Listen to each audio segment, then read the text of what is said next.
Qars-Naxçıvan dəmir yolunun inşasına dair niyyət protokolunun imzalanması da tarixi hadisədir.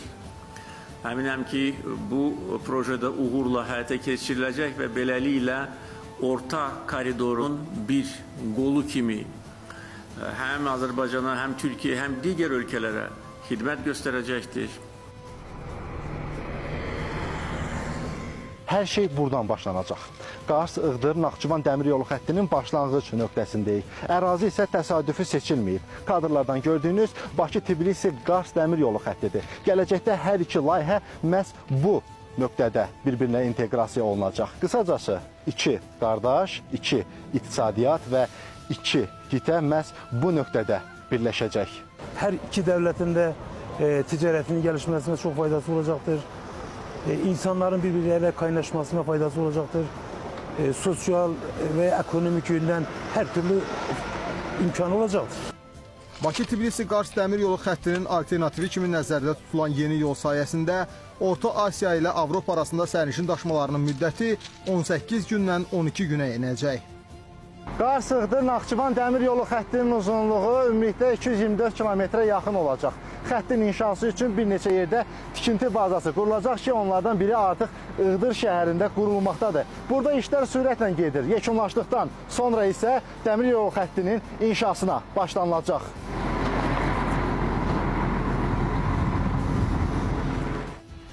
Bəli, hazırda əsas işlər Iğdır şəhərində görülür. Burada tikinti bazasının əlavə həm də stansiya inşa ediləcək. Türkiyə ərazisində Digor, Tuzluca, Aralıq və Dilucu stansiyaları da tikiləcək. Naxçıvan ərazisində isə ilk növbədə Vəlidağı və Ordubad arasındakı 177 kilometrlik dəmir yolu xətti yenidən qurulacaq. Çift hat yapılacak. Akabinde Zengezur koridoru 45 kilometre uzunluğunda yaklaşık. Burada yeniden sıfırdan bir demiryolu imalatı yapılacak. Abent-Horadız arasında ise 110 kilometrenin yaklaşık 85 kilometresi tamamlandı. Burada da inşaat faaliyetleri devam ediyor. Demiryolu inşaat faaliyetleri devam ediyor. Zaten Horadız'la Bakü arasında da mevcut bir hattımız bulunmakta. Dəmir yolu xətti Naxçıvandan Qarsa səyahət müddətini 85 dəqiqəyə endirəcək. Həm sərnişinlər, həm də yük daşımaları üçün böyük rahatlıq yaradacaq.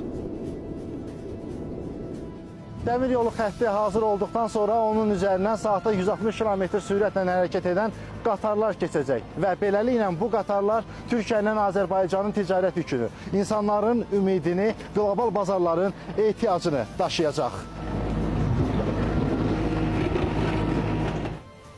Zəngəzur dəhlizinin də bir hissəsi olan Qars-İğdır-Naxçıvan dəmir yolu xətti Türkiyə ilə Azərbaycanı birləşdirməklə yanaşı həm də qlobal xarakter daşıyır. Bu xətt Avropa ilə Asiya arasında ticarət marşrutlarının əsas arteriyalarından birinə çevriləcək.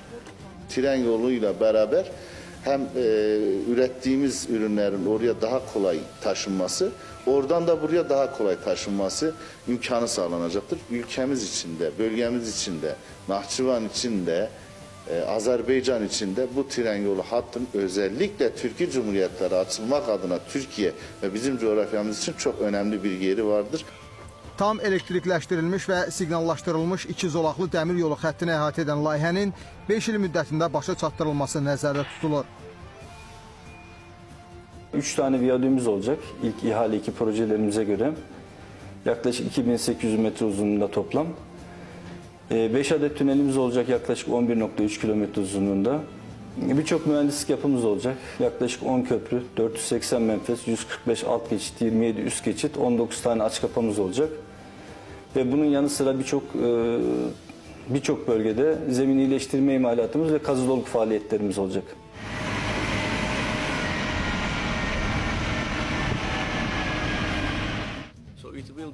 Beləliklə bu orta dəhlizin daha bir qolu olacaqdır. Biri Gürcüstandan keçərək Qarsa və Aralıq dənizi limanlarına, digər isə Zəngilan, İran, Naxçıvan və yenidən Türkiyə üzərindən keçəcəkdir. Bu fiziki imkanları artırır. Lakin eyni zamanda biz bu yolu kommersiya baxımından daha cəlb edici etməliyik. Bunun üçün biz artıq Azərbaycan, Gürcüstan, Qazaxstan və Türkiyə arasında çox səmərəli əməkdaşlıq formatını yaratmışıq. Bir sözlə, bu layihə regionda nəqliyyat, ticarət və iqtisadiyyat üçün yeni bir dövrün başlanğıcıdır. İlham Əliyev, Ali Rəhimov, Vüsal Qaraca, ASTV Xəbər.